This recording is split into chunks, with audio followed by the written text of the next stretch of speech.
Evangelio de Juan, capítulo 6. Y vamos a hacer lectura, hermanos, de los versículos 37 al versículo 40. Versículos 37 al versículo 40. Dice la palabra del Señor: todo lo que el Padre me da, vendrá a mí. Y al que a mí viene, no le echo fuera, porque he descendido del cielo, no para hacer mi voluntad, sino la voluntad del que me envió. Y esta es la voluntad del Padre, el que me envió, que de todo lo que me diere, no pierda yo nada, sino que lo resucite en el día postrero. Y esta es la voluntad del que me ha enviado, que todo aquel que ve al Hijo y cree en Él, tenga vida eterna, y yo le resucitaré en el día postrero. Padre bendito, te damos gracias, Dios, por esta nueva oportunidad de seguir estudiando el Evangelio de Juan. Y ahora permítenos, amado Señor, en esta mañana, poder adentrarnos en estas verdades eternas, las cuales sirvan de consuelo, Señor, para nuestras almas. Sirvan de un llamado profundo a nuestro corazón de buscar a nuestro Señor Jesucristo de una manera genuina, conforme a tu voluntad. Te lo pedimos, oh Señor, orando en el nombre glorioso de tu Hijo Jesucristo. Amén. Muy bien, hermanos. Podemos sentarnos. En esta mañana vamos a continuar con nuestro ejercicio de seguir estudiando esta porción de la Escritura, del Evangelio de Juan, del capítulo 6, de una manera consecutiva, ¿sí? De eso se trata la predicación, de que estudiemos precisamente la Biblia de una manera ordenada para tener todo el panorama completo y así ni irnos a una exageración, ni tampoco coartar con la verdad que nos presenta la Escritura. Si usted recuerda, la semana pasada nosotros estuvimos estudiando acerca del pan de vida, más exactamente del ofrecimiento del pan de vida, pero con un aspecto negativo y muy triste, y es que ese pan de vida fue rechazado. Hermanos, se trató de una escena donde los hombres incrédulos no solamente rechazaron el pan de vida, rechazaron a Jesucristo, sino que miraron con desconfianza el ofrecimiento. Miraron también con menosprecio lo que el Señor les estaba ofreciendo. Fíjense que este grupo de personas tenía una mirada, pudiéramos decir, una mirada miope. Me explico. Ellos solamente estaban viendo lo que sus vidas físicas tenían necesidad. Es más, ellos solamente estaban teniendo en cuenta el vacío que había ¿en dónde? En su estómago, no en su alma. Así de miopes estaban, ¿verdad? Ellos querían ¿qué? Pan físico. Pero el Señor les ofreció un alimento mejor. ¿Cuál? El mismo. El mismo se estaba ofreciendo a ellos. Pero, ¿cuál fue el resultado de ese ofrecimiento? Incredulidad. Incredulidad. Yo pregunto, ¿qué pudo haber pasado? Óigame bien, ¿qué pudo haber experimentado el Señor? ¿Qué pudo haber sucedido en su corazón después de él haberse ofrecido, de haberles dicho, miren, he aquí el pan de vida, un pan más excelente que el mismo maná, un pan que les puede dar la vida eterna. Miren, soy yo. Y que se encuentre con una respuesta negativa, una respuesta de desprecio, de una respuesta, ¿sabe qué? Eso no lo quiero. ¿Qué pudo haber pasado en su corazón? Bueno, lo que uno encuentra es que con amor, efectivamente, el Señor les ofreció su bien. les ofreció bondad de parte de Él y fue despreciado. Quizás, hermanos, quizás, esto es una especulación, quizás el Señor pudo haber experimentado tristeza, ¿no le parece? Ofrece salvación y es rechazada. Tristeza. Pudo haber encontrado en esa respuesta de incredulidad, desconcierto. Decir, pero ¿cómo es posible? Si he sido lo suficientemente claro para decirles que más allá del pan físico lo que necesitan es un alimento para sus almas. Desconcierto, ¿verdad? Cuando menos, hermanos, yo creo que en nuestro caso, eso sentiríamos cuando nosotros somos rechazados. ¿No le pasa? ¿Sí? Cuando usted presenta el evangelio o cuando usted quiere hacerle un bien a alguna persona y usted encuentra rechazo en esa persona, pues seguramente usted, al igual que yo, experimenta eso. Tristeza, desconcierto y aún en nuestra naturaleza pecaminosa, ¿qué más puede experimentar? Rabia. ¿Cierto? Rabia. Pero nada de eso, óigame bien, nada de eso manifestó el Señor en esa ocasión. Y de eso debiéramos aprender también.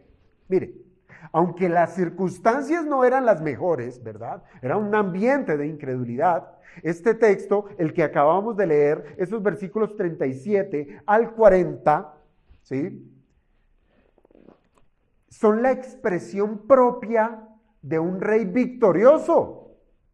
No es la expresión de alguien que ha sido derrotado, sino de un rey que está en victoria, que todo lo tiene bajo control.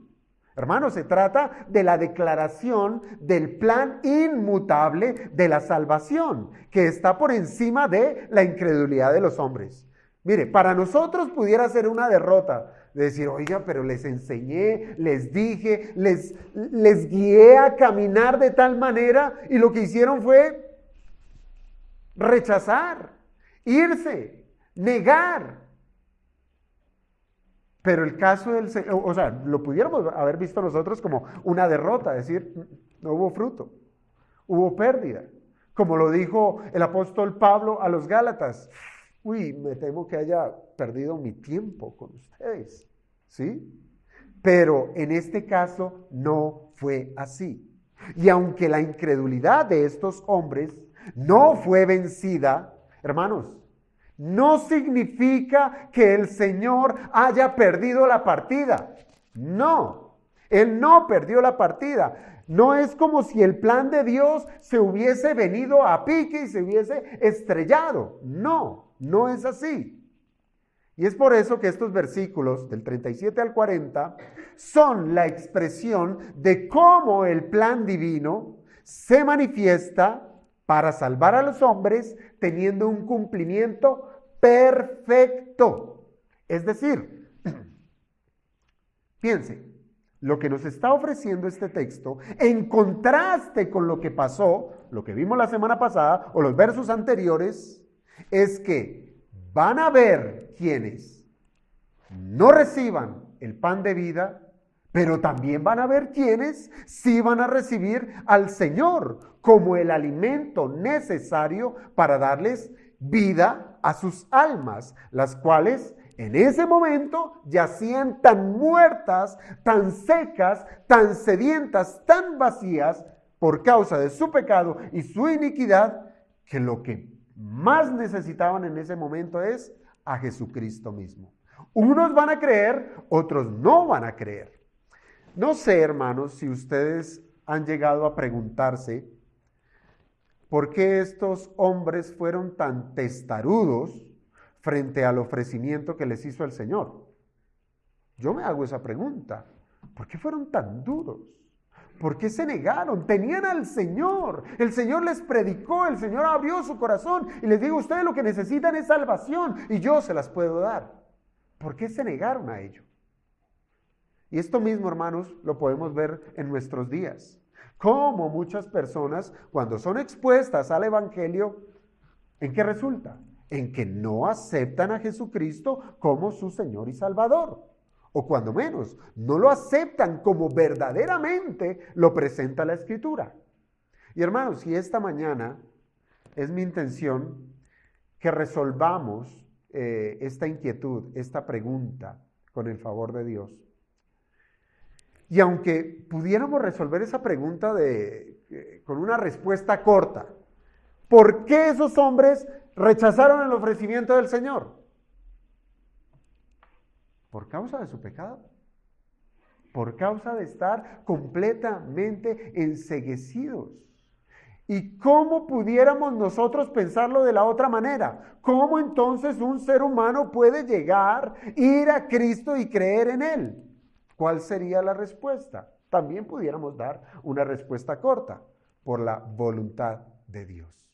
Y esto es lo que vamos a desarrollar en esta mañana.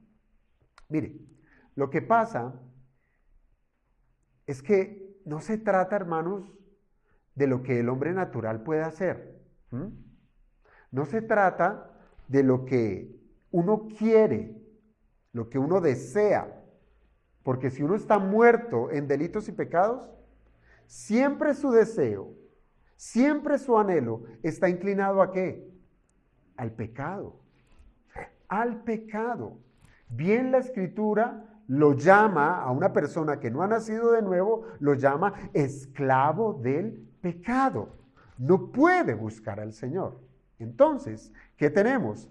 Que el hombre natural no puede por sí mismo buscar a Jesucristo.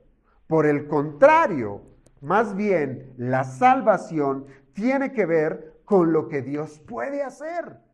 Es lo que Dios puede hacer en la salvación de las almas. Así es que esto se trata de un contexto de la soberanía de Dios. La soberanía de Dios. Hermanos, y se trata de un asunto que ha tenido adeptos como adversarios. Si usted lo sabe, si usted ha escuchado algunas otras posiciones. Por eso es que en esta semana yo me atreví a enviarles un documento, ¿sí? Y en lo cual quiero que recordemos las palabras de ese hombre, Agustín de Hipona. ¿Cuáles fueron las palabras de Agustín de Hipona? Él, en oración, él decía: Señor, dame lo que ordenas y ordena lo que quieras. Hermanos, esta corta oración enseña que para poder darle a Dios lo que Él demanda, ¿sí? Para poderle dar a Dios lo que Él está pidiendo, es necesario que Dios primero dé lo que pide. Eso es lo que estaba diciendo Agustín. Y tiene sentido si nosotros partimos de lo que es el hombre sin Cristo. El hombre sin Cristo está vacío espiritualmente. No tiene nada que ofrecerle al Señor. Está vacío espiritualmente. Piensa en la declaración previa en Juan 6:35, lo que dijo el Señor, su ofrecimiento. Juan 6:35. Él dijo: yo soy el pan de vida. El que a mí viene, ojo, léalo bien. El que a mí viene, aquí está presentando una acción de un sujeto, de la criatura. El que a mí viene, ¿qué dice? Nunca tendrá hambre. Y el que en mí cree, aquí hay otra acción de la criatura, dice, no tendrá sed jamás. La pregunta del millón: ¿de dónde el hombre puede tener la capacidad de venir a Cristo? ¿Y de dónde tiene la capacidad de creer en Cristo para que alcance la salvación? Si Agustín estuviera sentado en una de estas bancas, él levantaría su mano y diría: Señor, dame lo que ordenas y pide lo que quieras. Tú pides que vaya a ti, dame la capacidad. Si tú pides que yo crea en Cristo, dame la fe. Y así podré hacerlo. Y alguno otro pudiera levantarse y decir: pero Agustín, ¿qué estás diciendo? ¿Acaso te has vuelto loco? ¿Acaso el hombre por sí mismo no puede venir a Jesús y creer en Él? Porque hay quienes piensan así. ¿Qué tipo de teología es la que argumenta Agustín de Hipona. Bueno, pero como el asunto no se basa en confiar en las palabras de San Agustín, sino en la Biblia, vamos a ver qué dice Dios al respecto. Hermanos, cuando nosotros hicimos la lectura de los versículos 37 al 40, estos versículos nosotros podemos encontrar, mire, vamos a empezarlo a desarmar este texto. Y quiero que sean cuidadosos porque quizás voy a hacer algo técnico en este asunto. Vamos a encontrar, lo primero es 3 personas en estos versículos. ¿Cuáles son esas 3 personas? Tenemos a Dios el Padre, tenemos a Dios el Hijo y tenemos a la criatura. Allí lo tenemos. Dios el Padre, Dios el Hijo y a la criatura. Y cada una de estas 3 personas tienen ciertas obras que hacer. Hay acciones. Por ejemplo, si nos remitimos a lo que hace el Padre, usted puede leer allí en el verso 37. El Padre me da. Está diciendo el Señor Jesús, el Padre me da. Entonces aquí tenemos la acción de ¿qué? De dar. Eso es lo que hace el Padre. Da. Esa acción se repite en el verso 39. Todo lo que me diere. Y está hablando de ¿qué? De las personas que van a Cristo, que creen en Él y serán resucitadas conforme al versículo 40. Eso es lo que está hablando allí. Ahora, entonces esa es la primera obra que hace el Padre, dar, ¿sí? Hay algo que el Padre le da a su Hijo Jesucristo. Y conforme al verso 40, ¿son quiénes? Personas que van a Jesucristo. Ahora, otra obra que nos presenta estos pasajes, estos versículos acerca del Padre es que enviar.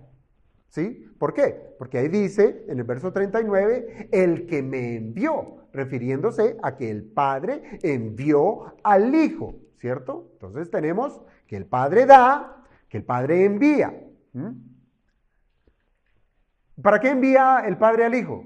Bueno, es muy claro este texto que el Señor Jesucristo dice, Él me envió para hacer su voluntad. Muy bien, esas son las obras que encontramos aquí en estos versículos acerca del Padre. Pero ¿qué nos dice del Hijo? Aquí encontramos más material, encontramos más obras. Lo primero que encontramos es en el verso 37. Dice, no le echo fuera. Es el Señor Jesucristo, es el Hijo de Dios el que está diciendo, no le echo fuera. ¿Qué es eso de no le echo fuera? Es no rechazar, ¿cierto? No le echo fuera, es no rechazarlo. Por el contrario, es recibirlo, es aceptarlo. Esa es la primera obra que encontramos en este texto, que el Señor va a recibir y va a aceptar ¿qué o a quién? Bueno, a los que el Padre le ha dado. Eso es. ¿Sí? ¿Lo tenemos claro? ¿Vamos bien? Bueno. Además, se nos dice que el Hijo desciende del cielo, según el versículo 38, desciende del cielo. Entonces, recibe a los que el Padre le da, desciende del cielo, según el verso 38, según ahora el verso 39 dice, hace la voluntad del Padre, pero quiero es que tengan mucho cuidado con lo que encontramos después en el verso 39 y verso 40. ¿Cuáles son las obras de Cristo? Dice que Él cuida lo que el Padre le dio. ¿Cómo lo encontramos? En el verso 39 dice que no pierda yo nada. Eso es cuidar. Esa es la obra de Jesucristo. Él cuida. Y la última que encontramos allí, que se repite tanto en el 39 como en el 40, es que resucitará. ¿A quiénes? Nuevamente, a los que el Padre le dio.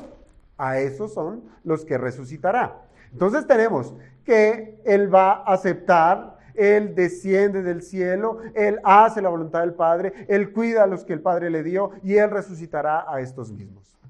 ¿Y la criatura tiene alguna responsabilidad? ¿Tiene alguna obligación? Bueno, estos textos también nos dicen que hay algunas acciones que hace la criatura. ¿Cuál? Verso 37 dice, vendrá a mí. ¿Qué tiene que hacer la criatura? Venir. ¿Venir a quién? A Cristo, dice, vendrá a mí, viene a Cristo. El verso 40. En el verso 40 ya tenemos 3 elementos que nos dice, ve al Hijo, Responsabilidad de la criatura, ver al Hijo.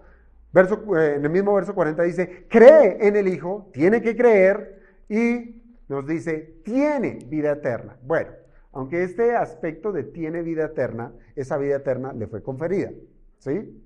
Pero ese tiene implica la responsabilidad de deleitarse en la vida eterna. Muy bien, tenemos esto claro, ¿verdad? Y de aquí nos vamos a basar. Todo lo que aquí se nos hace saber, óigase bien a esto, tiene un orden. Tiene un orden. Mire que tenemos muchas obras. Tenemos 3 personas distintas. Y todas esas obras tienen un orden. Es decir, tienen un inicio, tienen un desarrollo y tienen un final. Y todo comienza ¿con quién? ¿Con qué persona? Con el Padre. Comienza con el Padre. Léalo usted allí. Todo lo que el Padre me da. Así comienza. Esa es con la obra que comienza. Así es que vamos, el primer punto del sermón tiene que ver con la obra del Padre. Mire, el versículo 37 comienza diciendo, todo lo que el Padre me da, vendrá a mí. Y estas palabras presentan una transacción, por así decirlo, una transacción, donde se involucran las 3 personas.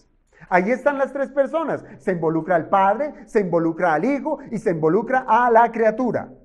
Aquí se nos dice que hay un grupo de personas que le pertenecen al Padre de una manera particular. ¿Por qué? Todo lo que el Padre me da, es decir, son de posesión del Padre. Le pertenecen al Padre, las tiene el Padre, porque para poderlas dar es porque las tiene Él, ¿verdad? Ahora, las tiene y le pertenecen al Padre estas personas de una manera particular. Las cuales ahora el Padre ¿qué hace?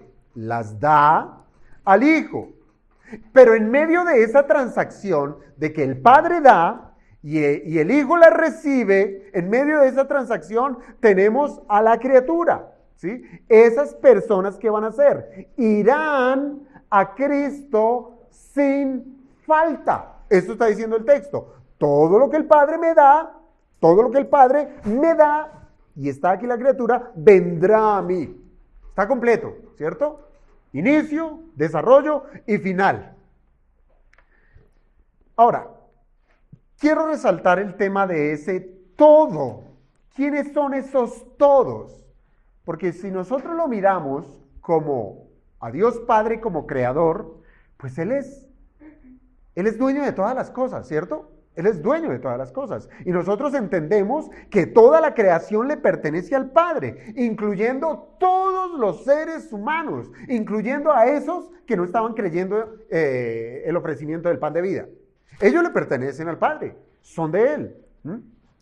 Pero, óigame bien a esto, no todos los seres humanos irán a Jesús para ser salvos.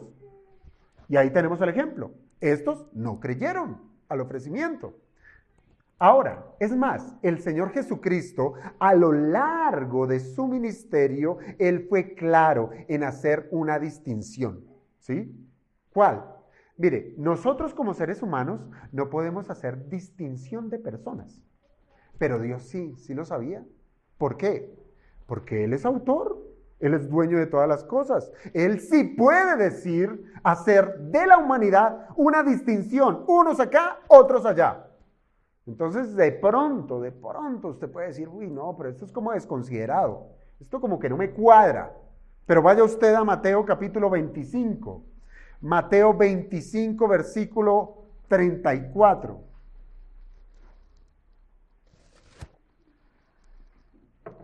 Mateo capítulo 25, versículos. Vamos a tener en cuenta 2 versículos de ese mismo capítulo, el versículo 34 y el versículo 41. Y antes de leerlos completamente, voy a leer el comienzo de cada uno. Mateo 25, 34. Entonces el rey dirá, ¿quién es el rey? Jesucristo. El rey dirá a los de su derecha. Aquí ya está haciendo una distinción. Aquí ya hay unos que tiene a su derecha, ¿cierto? Y el verso 41 dice, entonces dirá también a los de la izquierda. está haciendo una distinción. Hay un grupo que está a su derecha, hay un grupo que está a su izquierda. Bueno, hasta allí no hay tanto problema, porque aquí, como estamos ubicados, hay unos que están a mi derecha, otros están ubicados a la izquierda. Pero usted dirá, igual, somos exactamente iguales. Bien, pero lo que ya sigue diciendo estos textos hace la relevancia de la distinción que hace nuestro Señor Jesucristo. Verso 34. Entonces el rey dirá a los de su derecha, venid, mírenlo allí, qué hermoso, venid benditos ¿de quién? De mi Padre. Son exactamente las mismas palabras que encontramos en el Evangelio de Juan. Los que son del Padre vienen a Cristo, venid benditos de mi Padre. Y a ellos, ¿cuál será la consecuencia? Heredarán el reino preparado para vosotros desde la fundación del mundo. Para este grupo, los de la derecha. No ustedes, no, estoy diciendo de manera metafórica. Los de acá, los de la derecha, desde la perspectiva del rey. Verso 41. Entonces dirá a los de la izquierda, apartaos de mí. Mientras que a uno los atrae, los llama, a los otros los repele, no los recibe, ¿cierto? Apartaos de mí. ¿Y cuál es la categoría de estos? Malditos, son malditos. ¿Y a dónde los aparta? Al fuego eterno, preparado para el diablo y sus ángeles. Así es que, hermanos, el Señor sí hace distinción de personas, sí lo hace. Y así es que, si volvemos a nuestro texto de estudio de Juan capítulo 6, ese todos de Juan 6:37 se trata de un grupo selecto, no es toda la humanidad, no, es un grupo selecto que Dios mismo eligió, ¿para qué? Para que fueran salvos en Jesucristo. Venid benditos de mi Padre. Son ellos, de ellos está hablando. Son ellos. ¿Cuáles? Todo lo que el Padre me da, vendrá a mí. Y para apuntalar esto que estoy diciendo, acompáñeme a Efesios 1:4. Efesios 1:4.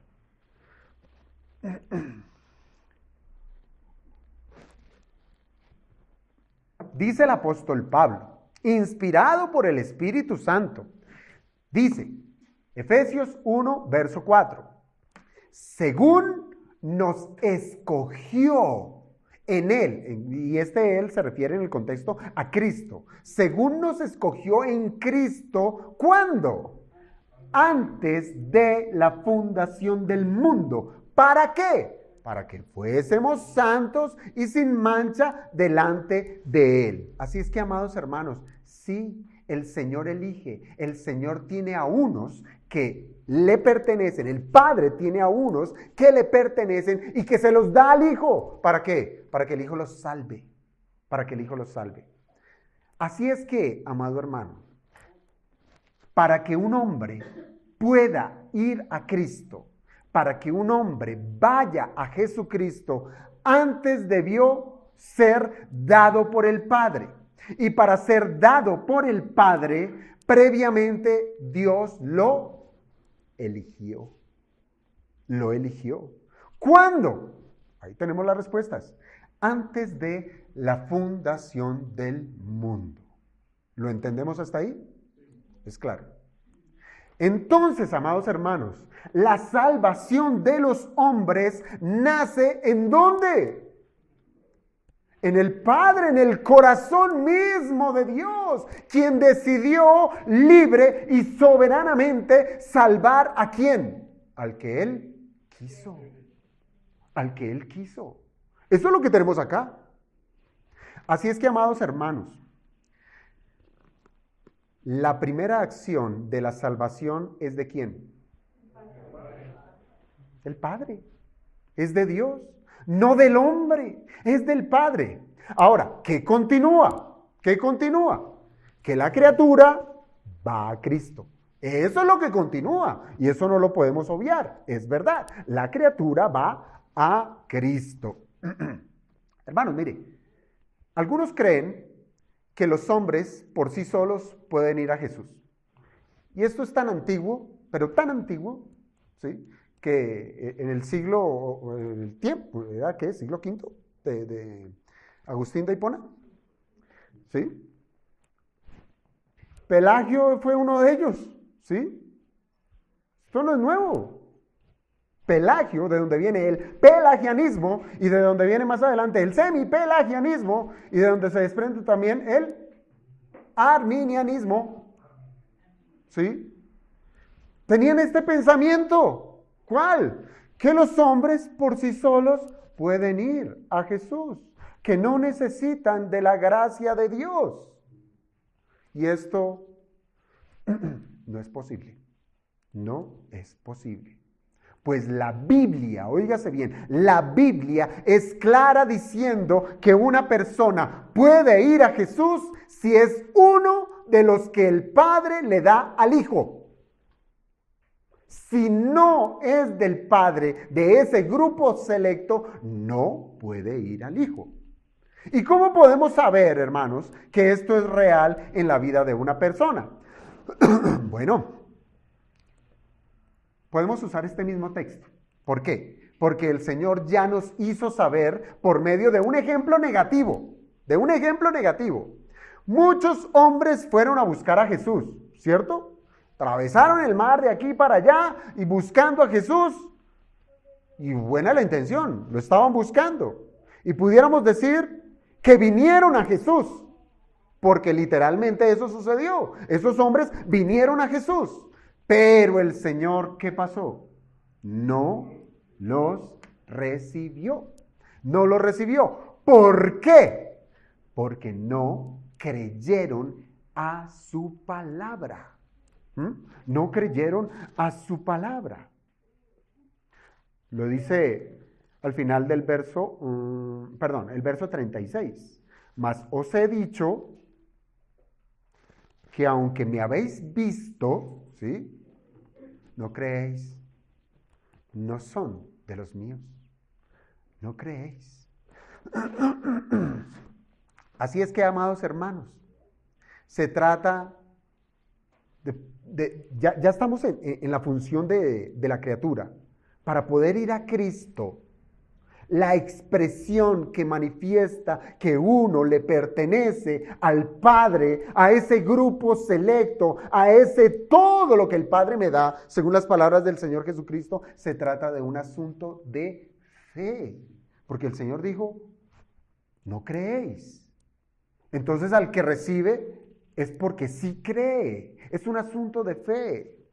Ahora, pues por la fe, hermanos, podemos buscar a Jesús creyendo no en que Él es un sanador, porque usted no necesita tener fe salvadora para buscar en Jesús a un sanador, para buscar en Jesús a alguien que les dé de comer. Y el ejemplo está allí. No tenían fe, no creían. El Señor dice, no creéis, no tienen fe y me buscan. Me están buscando de una manera incorrecta. Entonces, el que tiene fe verdadera, el que cree en Jesucristo, puede buscar a Jesucristo de la manera correcta, creyendo que, primero, ¿quién es Jesucristo? Y reconociendo quién es cada quien en su pecado. Es decir, va a reconocer su pecado, se va a saber pecador, porque sí, mire, esto es algo fundamental, hermanos, porque de allí, este es el ABC. Si uno no pasa la A, no puede, si usted no reconoce la A, no puede pasar a la B, ¿sí? Si usted no es consciente de que es pecador, pues dígame usted, ¿va a necesitar de un Salvador? Imposible, ¿verdad? ¿Cómo? Si usted dice, estoy lleno y no ha comido en una semana, pues ¿qué comida va a pedir si usted dice estoy lleno? ¿Sí? Está equivocado, claro, pero está en un grave error. Así es que la expresión de creer en Jesucristo se manifiesta en la sensibilidad que tenemos nosotros del pecado y que ahora necesitamos de la salvación que Jesucristo ofrece. Hermanos, esa fe para poder venir a Jesús, óigamelo y escríbalo si quiere usted en un billete de 100,000 para que no se le olvide. no es producto de la naturaleza humana.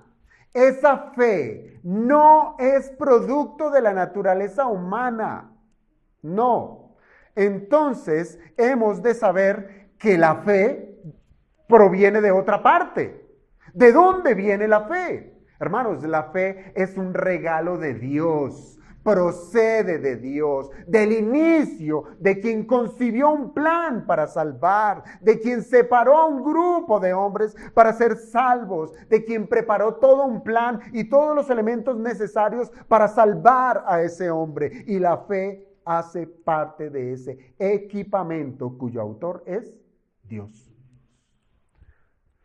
¿Versículo para ello? Claro que sí. Efesios 2:8. Efesios 2:8.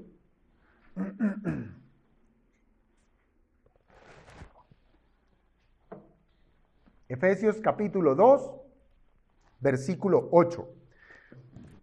Porque por gracia, ¿qué es gracia? Regalo inmerecido. O sea, por un regalo inmerecido, ustedes son salvos. ¿Cómo? Por medio de la fe. Entonces, si lo dejamos leído hasta ahí, dice, el hombre por sí solo puede ir a Jesús si tiene fe. Si cree en Jesús, puede recibir la salvación. Pero es que el versículo no queda allí, sigue diciendo, y esto no de vosotros. ¿Qué no es de vosotros? La fe. Esa no es de ustedes, les dice Pablo. La fe no es del hombre, la fe no es humana, la fe no es natural, la fe es divina, la fe viene de arriba, la fe viene de Dios. Y esto no de vosotros, y complementa, pues es don de Dios. Pregunto, ¿es claro? Muy bien, continuamos. Así es que, si alguno quiere adjudicarse la capacidad de creer en Jesús por sí mismo, ¿sí? Es que yo soy muy brillante y yo puedo ir a Jesús. Lo que está haciendo es que está usurpando la gloria que solo a Dios le merece. ¿Para qué es la salvación de los hombres, amados hermanos? ¿Cuál es el propósito de que Dios salve a pecadores? Ay, qué pobrecitos ellos. ¿Cuál es el propósito? Su propia gloria. Su gloria. Así es que todo lo que va a hacer tiene que redundar para su gloria. Y cuando el hombre dice, no, esa fe es mía, no me la dio Dios, le está quitando la gloria a Dios. Se la está quitando. ¿Sí? Dios es quien da la capacidad al hombre de creer en Cristo para salvación. Claro, que es responsabilidad de la criatura ejercitar la fe que le fue dada. Mire, cuando una persona nace de nuevo, ¿que nace cómo? ¿Por su propio esfuerzo? No, por el Espíritu. El Espíritu le hace nacer de nuevo. Lo veíamos, y eso lo estudiamos también desde el Evangelio de Juan, con la visita entre Nicodemo y el Señor Jesucristo, ¿cierto? Cuando el Señor hace nacer de nuevo a una criatura, metafóricamente hablando, le da una maleta de campaña, con una cantidad de herramientas. Y allá, en lo más profundo quizás de su maleta está la fe. Es su responsabilidad de coger esa fe y usarla. Eso es lo que tiene que hacer el hombre. La fe no es de él, le fue dada, pero tiene que cogerla y usarla. Es un medio. Y es así, amados hermanos, como la criatura va a Cristo. Porque Dios lo eligió, lo regeneró, es decir, le dio vida espiritual y le dio los dones salvadores. ¿Cuáles? El don de la fe y el don del arrepentimiento. ¿Para qué? Para que cuando en el momento en que el Señor Jesucristo llame a esa persona, ¿cuándo es eso? Cuando el Evangelio es predicado, ¿sí? Esa criatura pueda venir confiadamente al Salvador. ¿Y de quién es la obra, hermanos? De Dios. De Dios. Así es que, hermanos, Ahora, mire cómo termina el verso 37. El verso 37 termina de una manera espectacular. Dice, y al que a mí viene, no le echo fuera. Entonces ya pasamos del inicio, lo que el Padre da, lo que hace la criatura, venir a Cristo, y ahora miren en lo que resulta, que esta criatura ya llega a Cristo.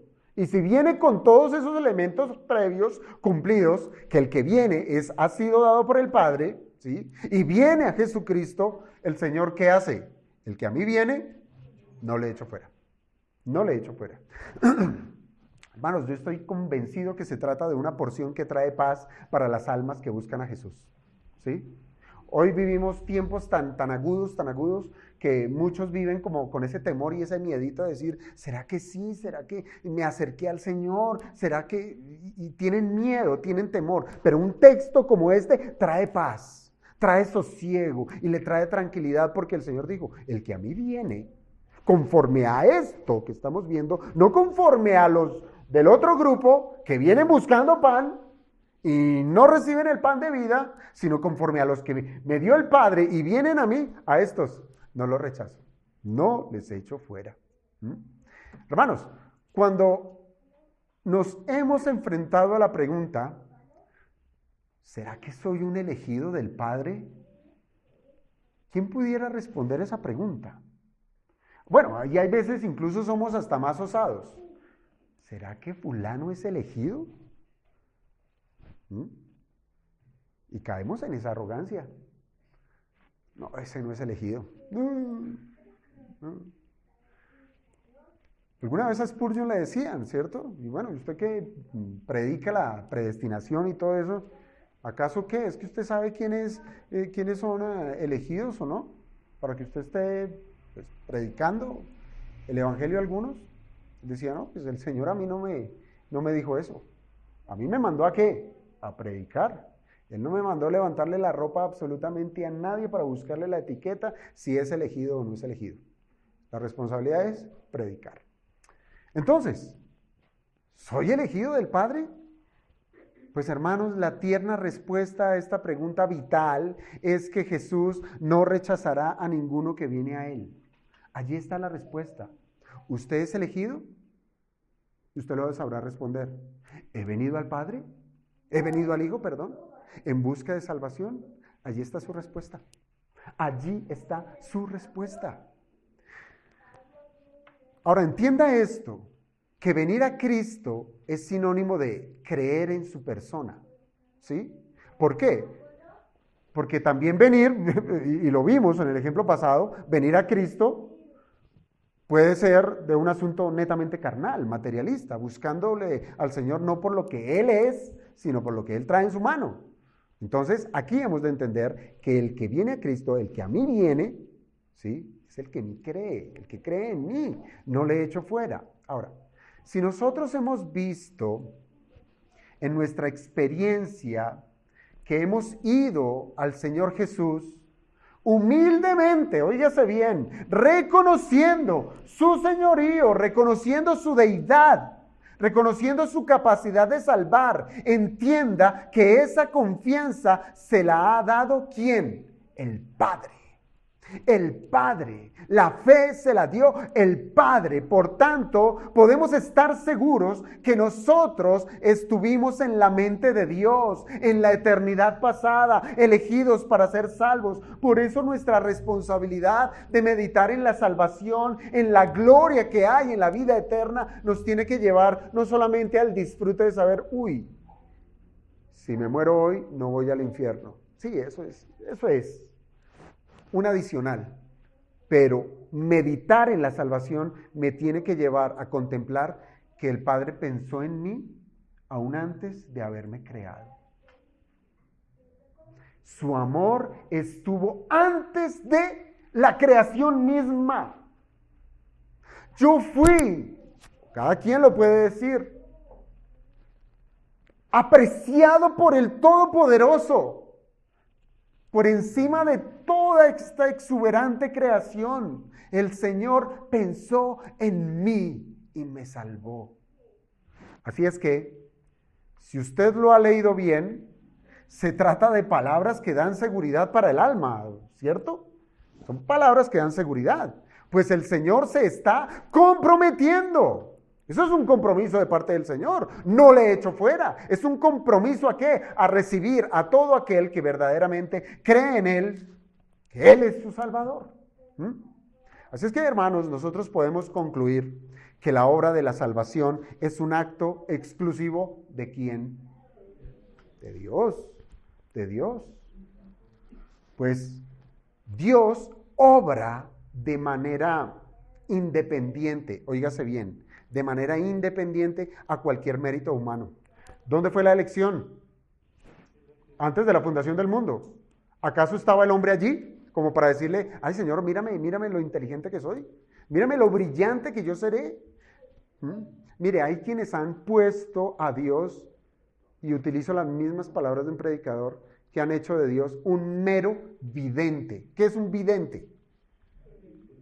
Aquel que ve el futuro, ¿sí? La bolita de cristal, y es que veo que va a pasar en tu vida.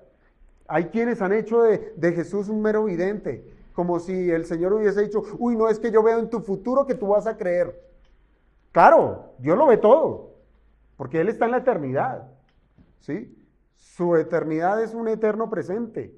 Él lo sabe todo, pero Él no eligió sobre la base de lo que el hombre pudiera hacer, sino Él eligió sobre la base de su independencia, de su soberanía, de su voluntad. Es decir, que el mérito humano queda por fuera. El Señor jamás buscó en nadie consejo para tomar la decisión de elegir a unos y aborrecer a otros. Uy, ¿aborrecer a otros? Sí. Eso lo enseña la Escritura. Vaya a la carta a los Romanos, capítulo 9. Romanos 9, versículos 10 al 13.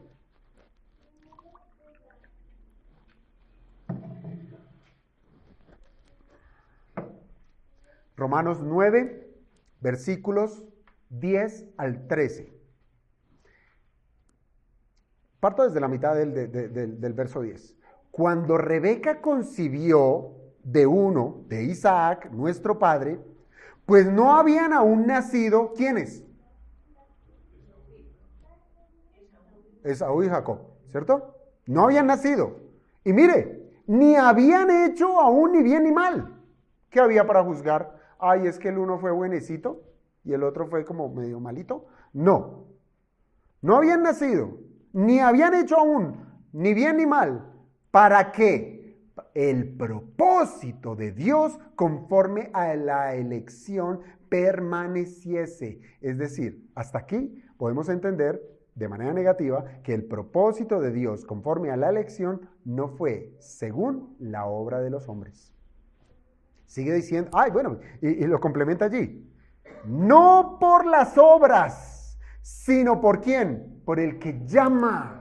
No es por lo que hizo el uno, o por lo que hizo el otro, o por lo que dejó de decir, o por lo que dejó de hacer. No, no es por las obras, sino por Dios mismo, quien ha elegido al hombre soberanamente.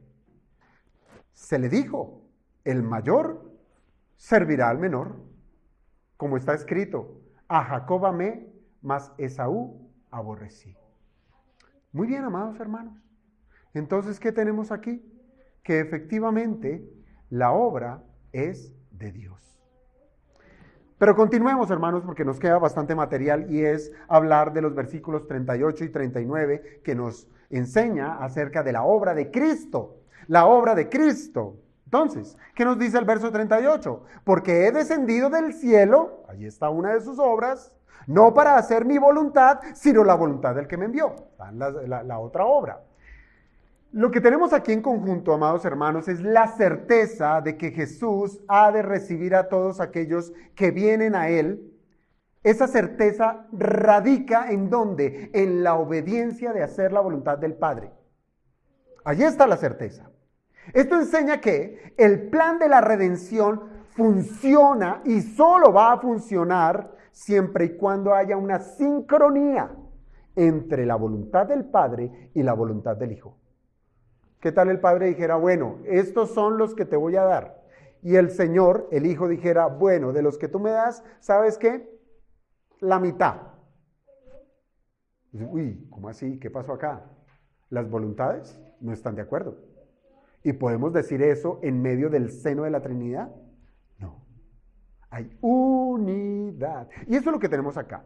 Si el Padre ha elegido a algunos para salvación, en ese mismo sentir, pues va a obrar el Hijo para salvar a esos elegidos. Aquel que venía del seno del Padre, porque dice, he descendido del cielo, nuestro Señor Jesucristo, al venir del seno del Padre, conoce todos los pensamientos del Padre, conoce todos los decretos del Padre, conoce todo lo que hay en el corazón del Padre. Y Él, con toda esa sabiduría, bajó del cielo. ¿Para qué? Para hacer todo lo que su Padre le indicó.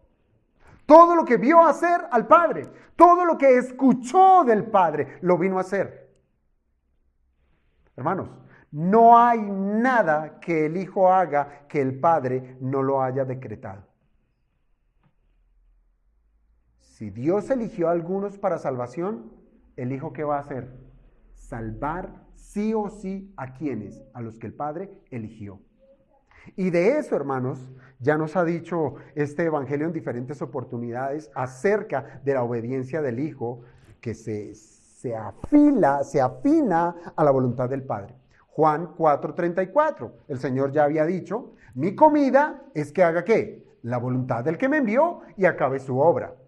En Juan 5:30 también tenemos, no puedo yo hacer nada por mí mismo. Según oigo, ¿a quién? Al Padre, así juzgo, y mi juicio es justo, porque no busco mi voluntad, sino la voluntad del que me envió. ¿La de quién? La del Padre.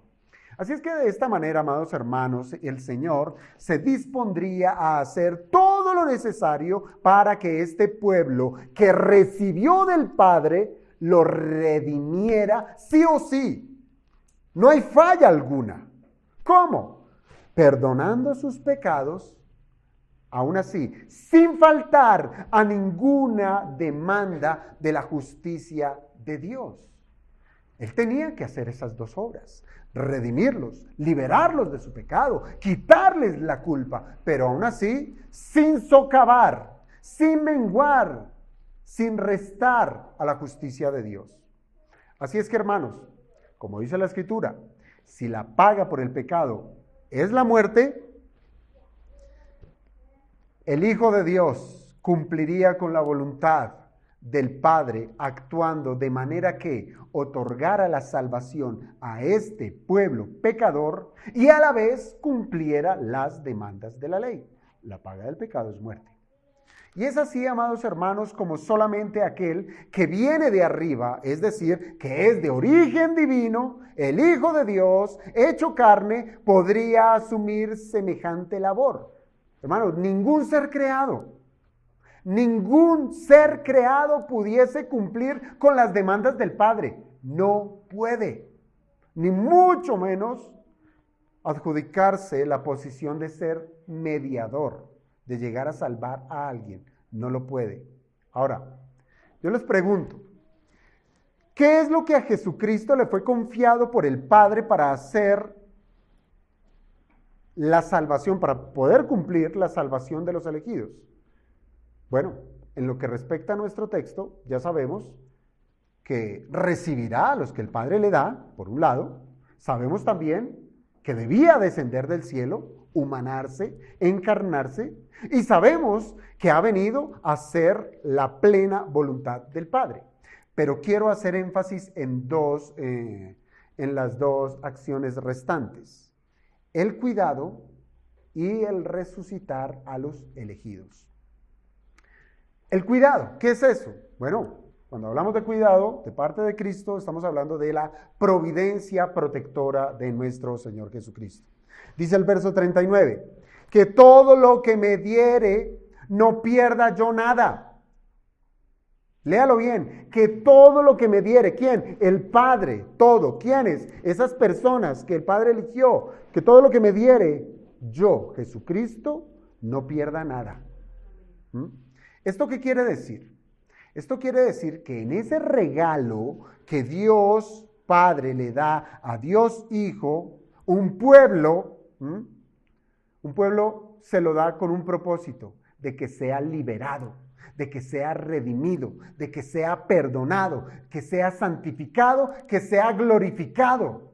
Y toda la labor de salvación se cumplirá plenamente en cada uno de los elegidos. ¿Por qué? Porque el Señor así lo ha dicho. Yo no voy a perder a ninguno. Ninguno se me va a caer de la barca.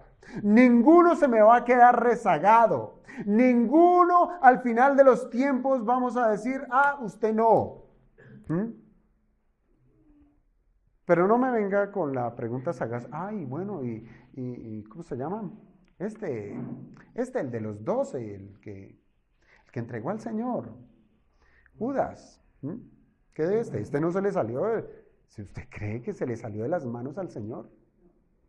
Dice la Escritura que él fue preparado como hijo de perdición para hacer esa obra indicada en ese momento, en ese lugar, desde esa posición.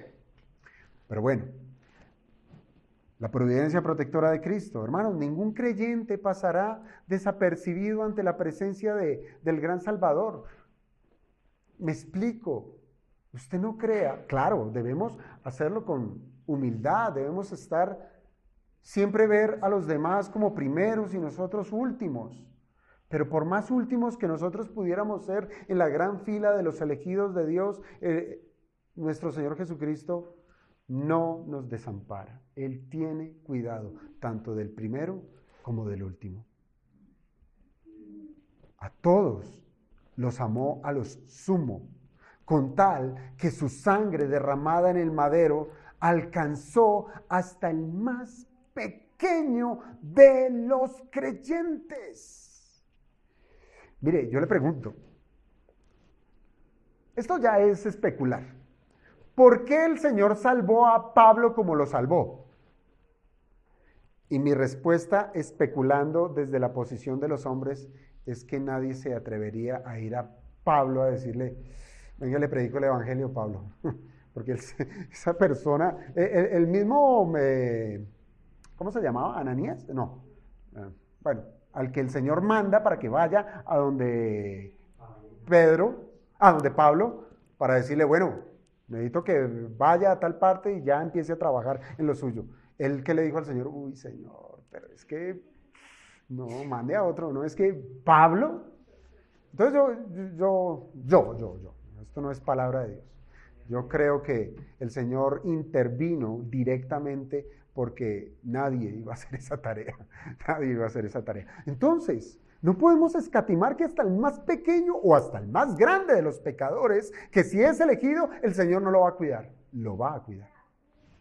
Cada una de esas personas serán guardadas por la gracia de Dios y jamás perderán la salvación.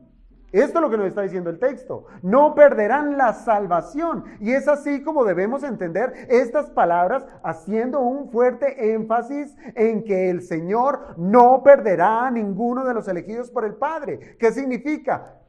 Salvo, siempre salvo. Esto tiene ciertas implicaciones, hermanos, siendo la primera que los creyentes jamás perderán la fe.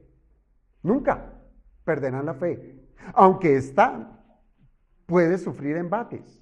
Aunque la fe que tiene el creyente puede sufrir, puede deteriorarse, ¿por causa de qué? Por causa de los deseos de la carne, por causa de las presiones del mundo, por causa de las tentaciones del diablo. Allí nuestra fe es atacada, ¿sí? Y es allí como que pareciera que se desvanece, pero no la perderemos.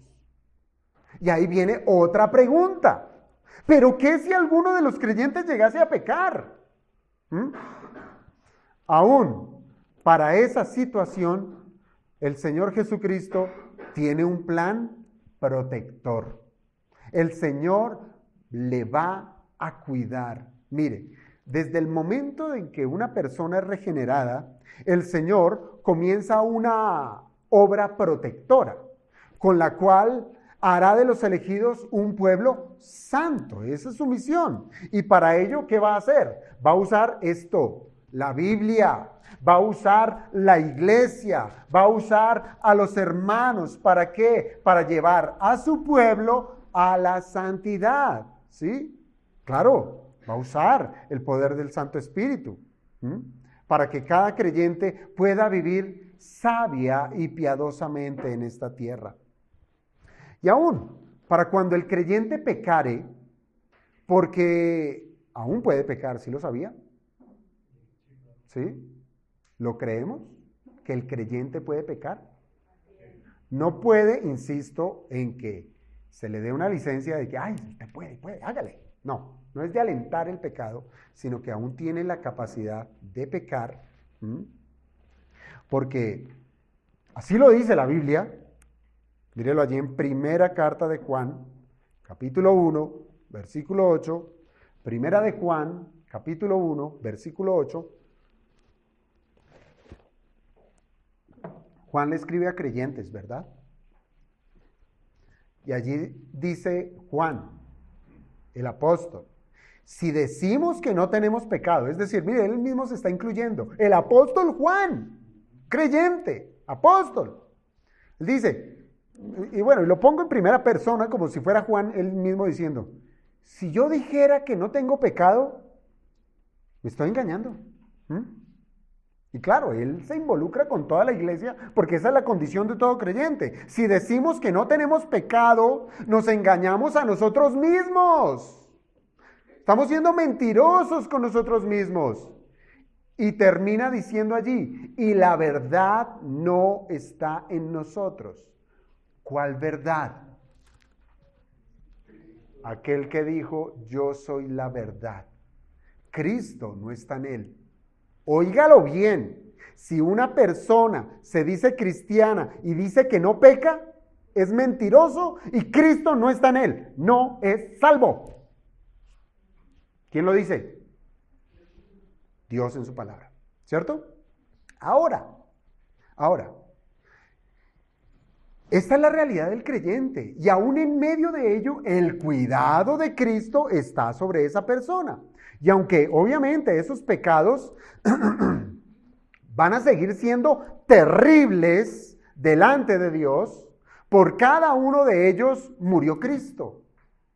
Por cada uno de ellos. Él murió por los pecados pasados, los presentes, los futuros, y los perdonó en la cruz del Calvario.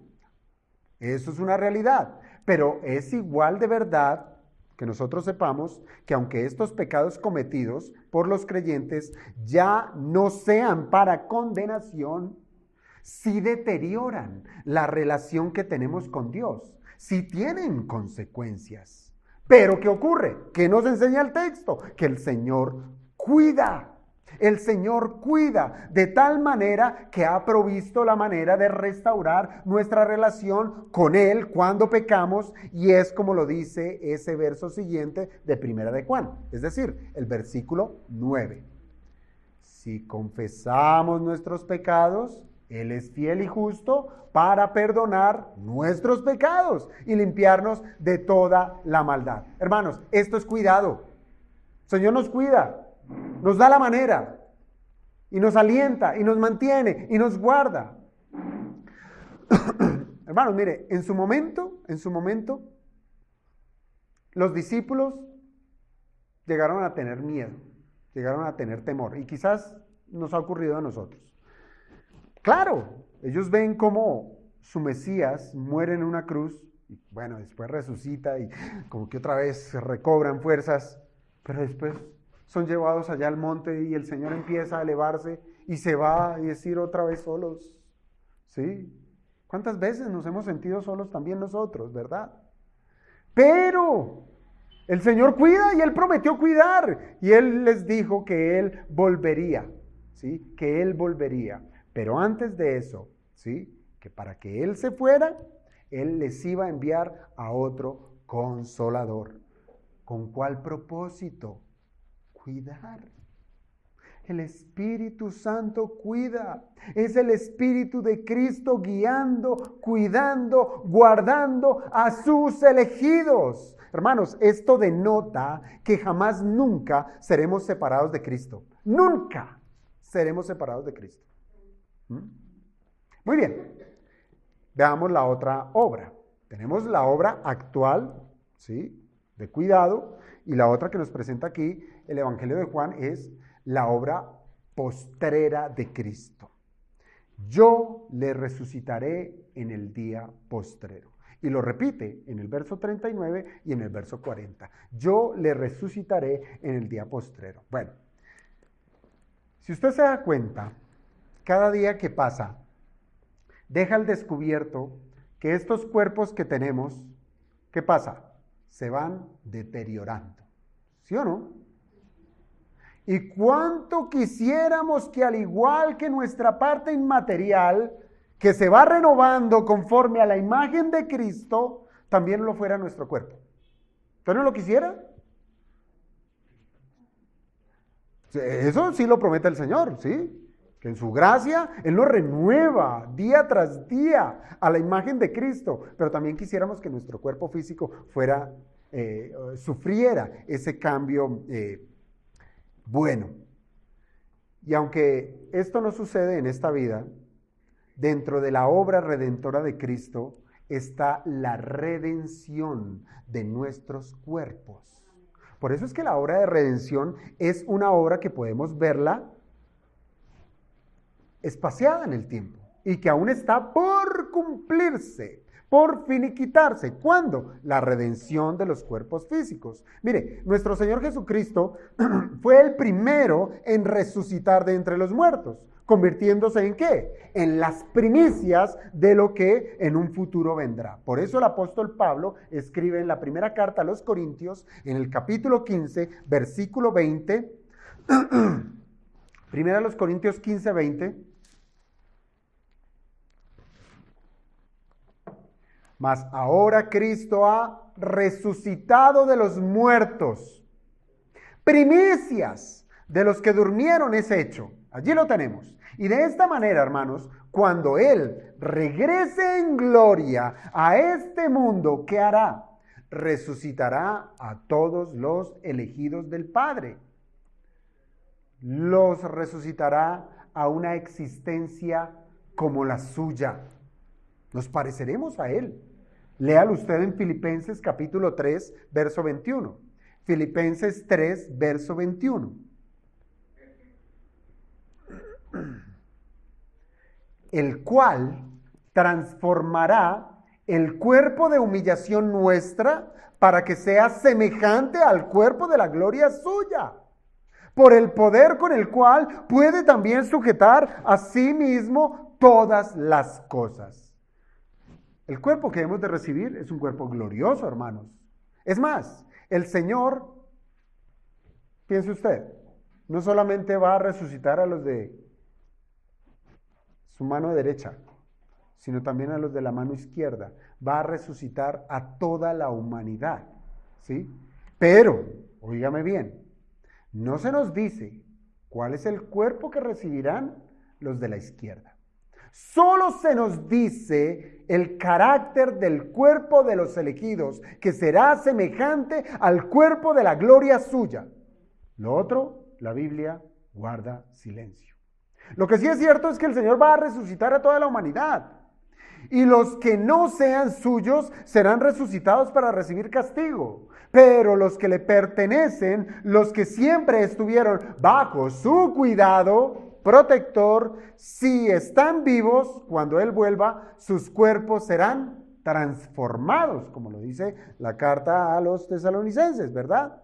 Y los que hayan muerto serán resucitados, óigase bien a esto, con un cuerpo espiritual.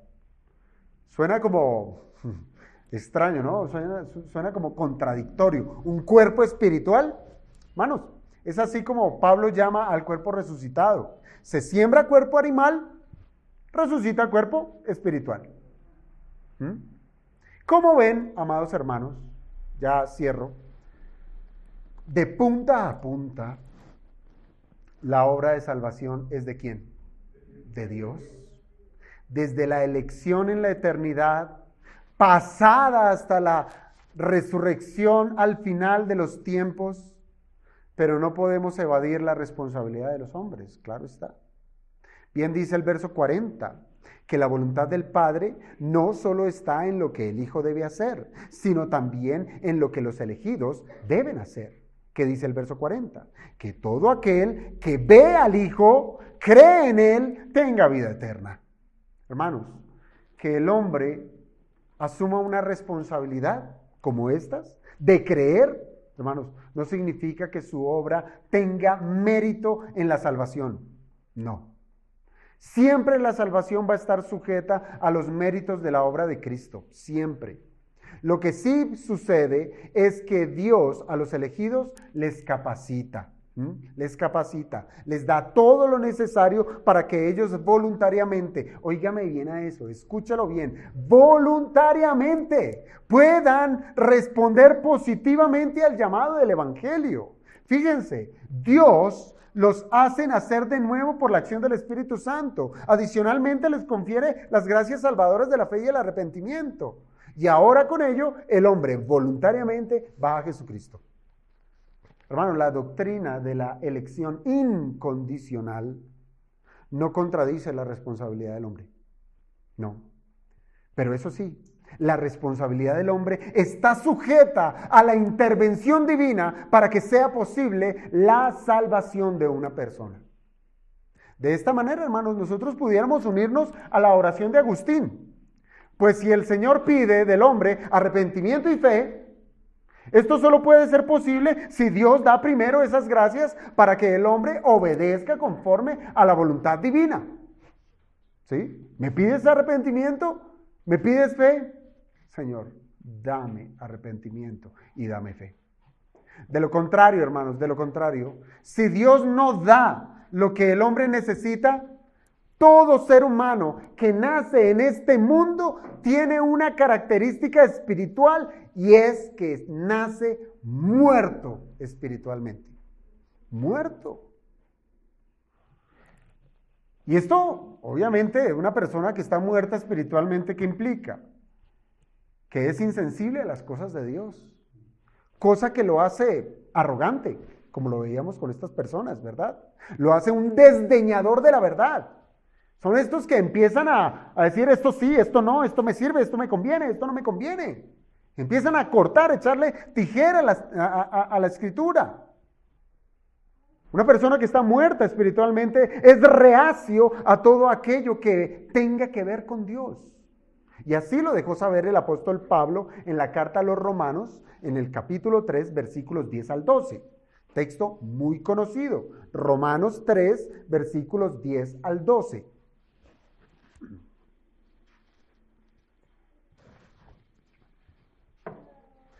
Como está escrito, claro, Pablo está citando el Antiguo Testamento. No hay justo ni aun uno. No hay quien entienda. No hay quien busque a Dios. Todos se desviaron, a una se hicieron inútiles. No hay quien haga lo bueno, no hay ni siquiera uno. Esta es la descripción de la raza humana caída. Esta es la descripción de todos los seres humanos. Así es que nosotros podemos responder por qué aquellos hombres que buscaron a Jesús por comida no creyeron el ofrecimiento del pan de vida. ¿Por qué? Porque estaban muertos espiritualmente. No podían. Eran inútiles para entender siquiera lo que Jesús les estaba diciendo. Así es que, hermanos, con todo el amor, todo el aprecio, en función de ser columna y baluarte de la verdad, la iglesia tiene la responsabilidad de enseñar la Escritura con el propósito de que no caigamos en la trampa de aquellos que quieren hacer del hombre natural un ser que tiene en sí mismo la capacidad de buscar a Jesucristo para ser salvo. Eso es una mentira. Ya vimos que es Dios quien toma la iniciativa, no el hombre, no el hombre. Esto no significa que, como algunos dicen,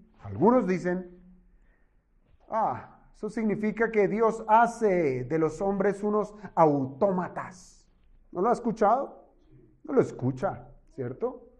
Eso de la doctrina de la predestinación, de la elección incondicional, hace del hombre un robot, una máquina, del cual se le suprime injustamente el libre albedrío, para que pueda elegir el hombre por sí mismo, por su cuenta, a Dios. Eso es falso, eso es herejía, ya que todo aquel que viene a Cristo lo hace voluntariamente. Voluntariamente. Recuerden, cuando una persona no ha sido regenerada, no puede buscar a Dios. Lo leíamos en Romanos 3:11. No puede buscar a Dios. No puede. Pero cuando el Señor infunde vida espiritual, la voluntad del hombre, ¿qué ocurre allí? Es iluminada de tal manera que no encuentra algo más maravilloso que ir a Cristo como el único que puede resolver su problema de pecado. Si se me permite, piense en un cuarto completamente oscuro. Ya la persona ni siquiera busca una salida. Vive tropezando de aquí para allá. No le interesa ni siquiera. Se cayó, se levanta y vuelve. Se cayó. Y así, en plena oscuridad. Pero si el Señor le ilumina y le indica el camino, ¿qué va a hacer este hombre? ¿Va a ser agarrado de sus cabellos y arrastrado a su escapatoria? No. Él va a tomar esa luz y decir, me tropecé con esto, mal. Y me tropecé con esto, mal. Y la luz del Evangelio me guía por un camino mejor. ¡Jesucristo! ¿Cómo lo hizo? Voluntariamente. La creencia de que el hombre sí puede ir a Cristo sin la ayuda de Dios resulta de la vanagloria del hombre. Porque eso es lo que quiere el hombre siempre. Vanagloria. Yo sí pude, yo soy.